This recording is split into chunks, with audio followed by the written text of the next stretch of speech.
हम अपनी मेहनत की कमाई टर्की में क्यों लगवा रहे हैं? क्या हम अपने ही पैसों से अपने ही जवानों के लिए गोलियां खरीदना चाहते हैं? क्या आप उस देश में घूमने जाना चाहते हैं जिस देश से आए ड्रोन की वजह से हमारे देश के जवानों की विधवाएं रोती हैं? क्या हम उस देश की एयरलाइंस में सफर करके किसी और की अर्थव्यवस्था को मजबूत करेंगे और फिर वो हमारे सैनिकों को मारने के लिए जो गोला बारूद हथियार आएगा उस पर फंड करें? क्या हम वाकई में अपने पैसों से वो गोलियां बनवा रहे हैं जो हमारे वीर जवानों के सीने को चीर रही हैं? देखिए, अगर आप मासूम हैं तो आपको समझना पड़ेगा कि हर रुपया जो टर्की जाता है वो उसी गोली का हिस्सा बनता है जो हमारे जवानों के सीने पर चलती है। इसलिए टर्की जाना सिर्फ पर्यटन का नहीं बल्कि देशभक्ति और ज़मीर का सवाल है और आपको अपने अंदर झांक कर देखना पड़ेगा आपको कि क्या आप टर्की को देश से ऊपर रखेंगे। अगर आप टर्की को लेकर बड़े सॉफ्ट हैं तो आज हम आपको टर्की की असलियत बताते हैं। सुनिएगा जरा ध्यान से। भारत की मदद टर्की ने ली ऑपरेशन दोस्त में। टर्की में लोग टूटे फूटे पड़े थे, हमने मदद कर दी, लेकिन पाकिस्तान का टर्की ने साथ दे दिया। टर्की ने यूएन में भारत के खिलाफ बोला। आतंकवादियों के लिए दरवाजे जो है वो टर्की ने खोले।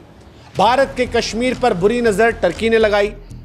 भारत ने जब बदला लिया तो टर्की ने भारत का अपमान किया। फिलहाल टर्की में भारतीयों का अपहरण हो रहा है।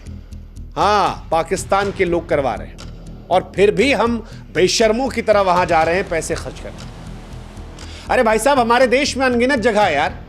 कश्मीर की वादियां हैं, गोवा के समुद्र हैं, राजस्थान के महल हैं, केरल की हरियाली है। जहां मर्जी वहां चले जाओ। और अगर अपने पासपोर्ट में विदेश का ठप्पा लगवाना है और घूमने जाना है तो ग्रीस चले जाओ, आर्मेनिया चले जाओ, वहां चले जाओ जो हमारे साथ खड़ा है, या कम से कम वहां जाओ जो चुपचाप खड़ा है। शहीदों का थोड़ा तो सम्मान करो।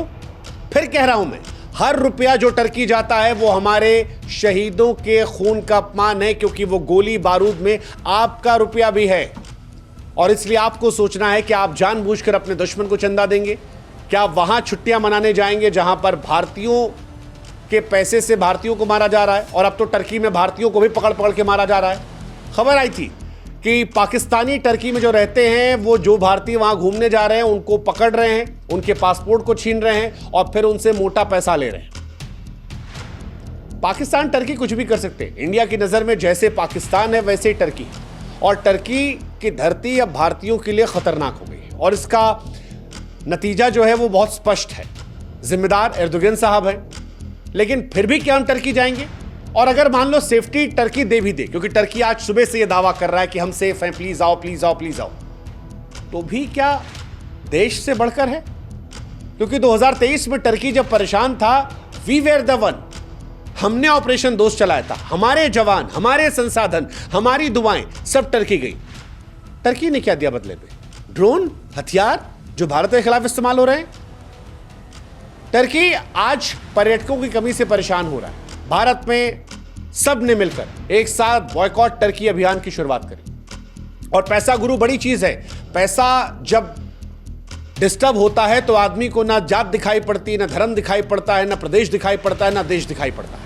इंडिया के लोगों ने जब विरोध करना शुरू किया, आवाजें बढ़नी हुई, तो टर्की की अर्थव्यवस्था डगमग डगमग डगमग डगमग होने लगी। उसका नतीजा है 2025 में तकरीबन 7 से 8 लाख पर्यटकों को टर्की उम्मीद कर रहा था, और ये तकरीबन 8 से 12 हज़ार करोड़ की कमाई टर्की को देते थे।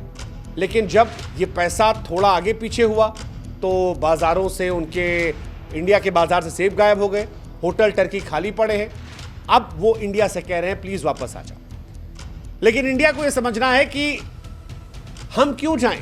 जब तुम कहते हो कि तुम पाकिस्तान के साथ खड़े हो तो पाकिस्तान को बुलाओ ना, हमको क्यों बुला रहे? हालांकि टर्की को इंडियंस ने एहसास करा दिया है, क्योंकि इस बार जो टर्की को झटका भारत ने दिया है वो सिर्फ आर्थिक झटका नहीं है, बल्कि भारत के आत्मसम्मान की जीत है। और इसीलिए टर्की परेशान है।